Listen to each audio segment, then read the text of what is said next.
Giovedì 20 agosto, San Bernardo Abate, è il 232esimo giorno dall'inizio dell'anno, ne mancano 133 al termine.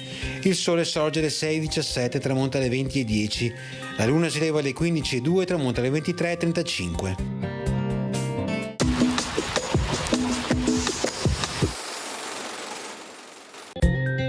La Repubblica di Venezia emana alcuni provvedimenti a tutela delle celebri cartiere trevigiane, da cui tutte le città venete ricavarono nel tempo la materia prima per codici, manoscritti e più tardi per i libri a stampa.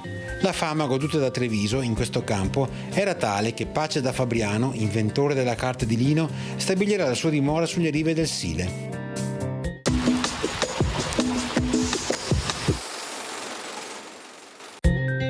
Le previsioni per domani: tempo piovoso e temperature in generale calo.